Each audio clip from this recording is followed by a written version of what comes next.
प्यारे विद्यार्थियों नमस्कार।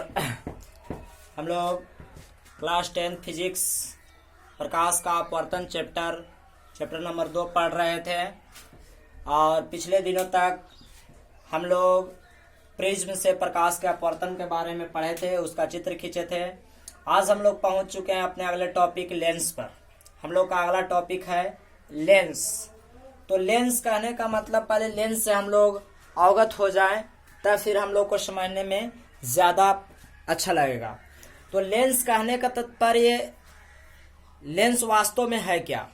तो लेंस से हम लोग परिचित हैं, जैसे चश्मा में लगा हुआ कांच, और कहा जाए कि दूरदर्शी में यानी दूरबीन में लगा हुआ, माइक्रोस्कोप में लगा हुआ, दूर की वस्तु को देखने के लिए, पास की वस्तुओं को, अत्यंत छोटी वस्तुओं को देखने के लिए लेंस का इस्तेमाल किया जाता है। तो लेंस और एक कांच में पहचान है जो हम लोग आगे पढ़ेंगे, लेकिन लेंस कहने का तात्पर्य यह जान लेना उचित है कि लेंस एक देखने में सहायक वस्तु है जिसे देखने का कार्य किया जाता है, और वह बड़ी वस्तुओं को छोटी और छोटी वस्तुओं को बड़ी करके भी दिखाया जा सकता है उसके माध्यम से। परंतु सर्वप्रथम लेंस कहने से मतलब हम लोग के माइंड में ये बात चलता है कि ये दूरबीन में लगल होगा। कहने का मतलब किया आईना में लगा हो, मतलब कांच के जो चश्मे का जो आईना है कांच, उसमें लगा होगा, या कहा जाए कि जिसे हम लोग कैमरे में कह सकते हैं, उसमें भी एक प्रकार का लेंस ही पाया जाता है। तो लेंस का मुख्य रूप से इसका उपयोग आंखों से समझना है। तो लेंस का परिभाषा क्या है? देखिए, लेंस को हम लोग ताल भी कहते हैं। ताल क्या है से आपको जरूर सीखने में मिलेगा। कभी कभी हम लोग रहता है कांच का बना हुआ, जिसको हम लोग कभी टेबल पर घुमाते हैं, उसको हम लोग ताल कहते हैं। तो लेंस या ताल पारदर्शक पदार्थ का वह टुकड़ा है जो दो निश्चित ज्यामितीय सतहों से घिरा होता है। लेंस का परिभाषा, पारदर्शक पदार्थ का वह टुकड़ा जो दो निश्चित ज्यामितीय सतहों से घिरा होता है। मतलब समझिए, दो निश्चित ज्यामितीय सतह, ज्यामिति कहने का मतलब बेलनाकार हो, गोलाकार हो, शंक्वाकार हो, इस तरह से बना होता है।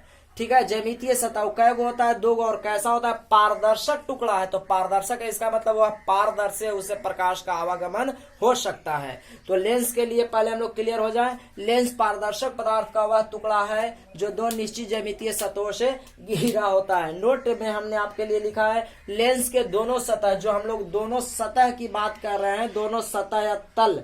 देखिए, सतह को हम लोग तल, यहाँ लेंस को हम लोग ताल कहते हैं।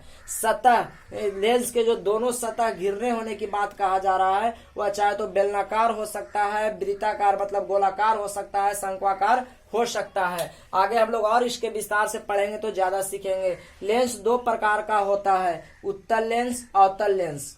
उत्तल लेंस को अंग्रेजी में कॉन्वेक्स लेंस कहा जाता है, और अवतल को कॉनकैव लेंस भी कहा जाता है। आगे हम लोग पढ़ेंगे उत्तल को अभिसारी और अवतल को अपसारी भी कहा जाता है, लेकिन अभी उस पर थोड़ा सा वेट करना है। तो अब हम लोग उत्तल लेंस और अवतल लेंस की परिभाषा एकदम थोड़ा सा माइंड में फिट कर लीजिए।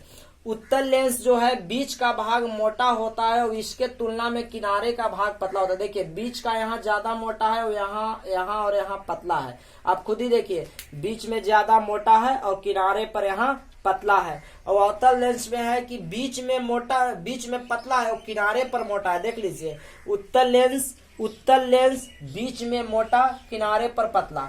अवतल लेंस बीच में पतला, किनारे पर मोटा। उत्तल लेंस को आप उठा हुआ लेंस या उठल लेंस भी याद कर सकते हैं।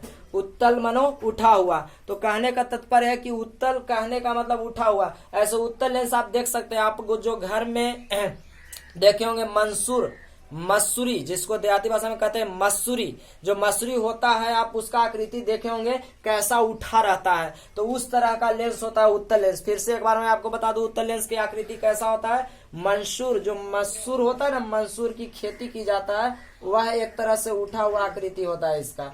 तो आशा करते हैं आप उत्तल लेंस के आकृति को समझ पाए होंगे। ठीक है, तो उत्तल लेंस कहने का तात्पर्य होता है उठा लेंस से। अवतल लेंस कहने का तात्पर्य है कि बीच में धंसा होगा, अवतल लेंस बीच में उठा होगा यानी मोटा होगा। तो हम लोग लेंस पर चल रहे थे, तो हम लोग लेंस के परिभाषा को देख लिए। पारदर्शक पदार्थ का टुकड़ा तो ज्यामितीय सतहों से घिरा होता है। लेंस में सतह बेलनाकार, वृत्ताकार, शंक्वाकार, 2 प्रकार के उत्तल अवतल। उत्तल लेंस का बीच का भाग मोटा, किनारे का पतला, अवतल का किनारे का पतला किनारे का मोटा और बीच का पतला होता है। उत्तल लेंस की हमने आकृति कहा कि जो घर में मसूरी दाल नहीं, मसूरी जो फल होता है, जो फर लगता है, उसका जो दाना होता है यह गोलाकार, उसी को हम लोग उत्तल लेंस के आकार का कह सकते हैं। जो वही है मुख्य रूप से आंखों में भी लगा लेंस अगर कह सकते हैं तो वही है। जो मसूरी के मंसूर है वही उत्तल लेंस का आकार का होता है। तो उत्तल आप उठा याद रख सकते हैं। अवतल मतलब धंसा, अवतल मतलब एक फट मार के धंसा दिया गया है दोनों ओर से, ये उठा दिया गया है। तो अब एक बात और इसमें नोटेड पॉइंट ये आता है कि लेंस जो है प्रकाश के अपवर्तन के आधार पर कार्य करता है। लेंस किसके आधार पर कार्य करता है? तो प्रकाश के अपवर्तन के आधार पर कार्य करता है। आप याद रखिएगा लेंस किस क्रिया के आधार पर कार्य करता है? तो लेंस प्रकाश के अपवर्तन के आधार पर कार्य करता है। तो अब हम लोग लेंस देख लिए कि उत्तल लेंस और अवतल लेंस है। अब उत्तल लेंस और अवतल लेंस के और भी कितने रूप होते हैं? उत्तल लेंस के 3 और रूप होते हैं, अवतल लेंस के भी 3 रूप होते हैं। तो उसको अब हम लोग समझेंगे। तो अब आपसे मैं थोड़ा सा देख लूं, अगर आपसे हम कहें कि बताइए यह किस लेंस का भाग है, तो आप देख रहे हैं कि उत्तल लेंस का भाग है, क्योंकि ऐसे करेंगे, इसको मिलाएंगे, यह सीधा सीधा आपस में बंद हो जाएगा। अगर हम आपसे पूछे कि यह किस लेंस का भाग है, तो आप कहने यह ऐसा भाग है जो बाहर की ओर दोनों जा रहा है, तो वह अवतल लेंस का भाग है। अंदर की ओर दोनों आ रहा है तो उत्तल लेंस का भाग है। आप याद रखिए, जब याद देखिए इसका दोनों मुख अंदर की ओर आ रहा है, ठीक है, तो अवतल लेंस है, सॉरी उत्तल लेंस है, क्योंकि इसको ऐसे बंद कर देंगे। इसका देखिए, इसका दोनों भाग बाहर की ओर जा रहा है, या इसका भी दोनों भाग बाहर की ओर जा रहा है। तो आपको बहुत ध्यान से रखना होगा, क्या रखना होगा कि जब आपने ऐसे बनाया तो इसका देखिए दोनों सिरा अंदर की ओर आया कि बाहर की ओर? अंदर की ओर। तो अंदर की ओर आया तो वह उत्तल लेंस का भाग है। आपने ऐसे भी किया तो इसका भी दोनों सिरा अंदर की ओर आया। लेकिन आप जब बना दे ऐसे, आप इसको ऐसे और ऐसे बना दे, तो यह दोनों सिरा कहाँ जा रहा है? बाहर। तो दोनों सिरा बाहर होता अवतल और दोनों सिरा अंदर की ओर होता है उत्तल होता है। ठीक है, तो इस तरह से आप ध्यान में रखेंगे उत्तल लेंस और अवतल लेंस। अब हम लोग इसके विभिन्न भागों को देखेंगे, तो आगे चलते हैं।